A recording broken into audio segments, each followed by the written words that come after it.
En Miraflores debido a que han cerrado la tubería por este aniego. Vamos a dejar esta información en Miraflores y vamos a ir nuevamente al Congreso de la República con Katia Gutiérrez. Katia, adelante. ¿Cómo estás, Carla? Muy buenas tardes. Aquí en el Congreso continuamos recogiendo algunas reacciones sobre el tema de Alejandro Toledo, sobre este comunicado además que emitió la ex primera dama Elian Karp, y si la ministra de la Mujer, Ana María Romero, debería o no quedarse y permanecer en el gabinete. Vamos a escuchar lo que dijo el congresista de Fuerza Popular, Daniel Salaverry. Dado las pruebas y los hallazgos en las cuentas del señor Mayman, que a todas luces es pues testaferro del expresidente Toledo, yo creo que ya el expresidente debería estar tras las rejas, ¿no? Con prisión preventiva. Es un escándalo que ha ocurrido aquí en el Perú. Yo espero que el fiscal solicite esta prisión preventiva de inmediato y que sea aceptada por el juez. ¿Qué sensación le ha dejado las respuestas que ha dado el expresidente? Bueno, la historia de Toledo es una historia de negación. Acuérdense ustedes cuando dijo que lo habían secuestrado y terminó que se había ido de parranda. Luego cuando negó a su propia hija y después terminó aceptando que sí era hija de él, Saraí. Ahora niega que esos 20 millones de dólares hayan sido para él. Pues, ¿quién le va a creer, por favor? Pero lo que me sorprende es que nadie menciona a quienes operativizaron estos actos de corrupción. ¿Dónde están los funcionarios que estuvieron al frente de los comités de adjudicaciones que adjudicaron estas obras a Odebrecht? ¿Dónde están los ministros que autorizaron a que Odebrecht y las empresas consorciadas puedan ejecutar esta obra, que están impedidas por estar con problemas legales con el país? Ellos también deberían estar ya con alguna investigación encima, con prisión preventiva, porque si bien es cierto el presidente puede haber llegado a un acuerdo, a un acto de corrupción con esta empresa, ¿quiénes finalmente operativizaron estos hechos? ¿Quiénes finalmente le adjudicaron la obra a Odebrecht? ¿Qué considera usted que debería pasar con la ministra de la Mujer, con Ana María Romero, que ha sido parte del gobierno de Alejandro?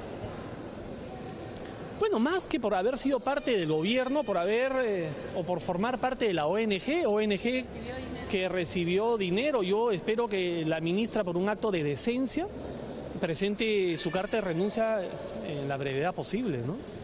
Sobre todo cuando el presidente Kuczynski ha señalado que le da vergüenza. Hemos escuchado, Carla, a Daniel Salaverry de Fuerza Popular pedir que la ministra de la Mujer, Ana María Romero, dé un paso al costado, no solo por haber trabajado durante el gobierno de Alejandro Toledo, sino por haber sido parte de esta ONG que recibió dinero pues de algunas empresas. Hemos conversado también con la congresista del Frente Amplio, Marisa Glave. ¿Qué es lo que ha señalado Marisa Glave? Marisa Glave ha utilizado una palabra, el término decepción. Decepción para graficar su sentir de lo que está ocurriendo con el expresidente Alejandro Toledo. Vamos a escuchar lo que dijo. Mire, no se trata de si yo le creo o no le creo al señor Toledo. Creo que finalmente será un juez quien determine si es que tiene responsabilidad penal o no tiene responsabilidad penal. Pero lo que sí puedo decirle es que quienes luchamos por la democracia en el país y quienes quisimos y creímos que la transición democrática tenía que ser un cambio de régimen, nos sentimos sinceramente decepcionados por las noticias que se están dando ahora. ¿Por qué? Porque tenía que ser no solamente el régimen, nos sentimos sinceramente decepcionados por las noticias que se están dando ahora. ¿Por qué? Porque tenía que ser no solamente la recuperación de la democracia de papel o de la democracia procedimental y de elecciones, sino tenía que poner fin a un Estado que tenía una política de corrupción. Todos nosotros vimos alrededor de los Vladivideos cómo es que en el Perú se compraban voluntades o cómo es que finalmente la corrupción campeaba. Y para muchísimos la transición democrática y el gobierno del señor Toledo debía ser el camino hacia los cambios de esas prácticas, ¿no? Saber, más allá de si él estuvo involucrado o no, que hubieron proyectos como ese, donde probablemente más de 20 millones hayan sido de coimas, ¿no es cierto?, es algo que nos permite a nosotros, a los peruanos, entender que aún tenemos una tarea inmensa, que la transición democrática en el Perú realmente no se dio y que tenemos un Estado que ha estado corrompido y que sigue corrompido y que por tanto tenemos que hacer cosas de reformas de fondo para cambiarlo, ¿no? ¿Cómo toma esta amenaza de Elian Karp directamente hacia el presidente Pedro Pablo Kuczynski?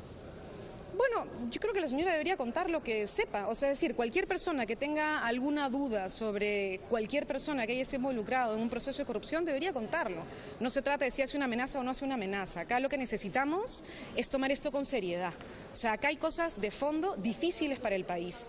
No es fácil para la moral del país enterarnos que probablemente tenemos no solo un presidente preso por corrupción, porque quienes dicen que Fujimori no está preso por corrupción mienten. Porque el señor, ¿qué cosa hizo? Cuando hubo el proceso por corrupción, dijo que aceptaba los cargos. ¿Qué quiere decir? Que aceptaba que había cometido actos de corrupción.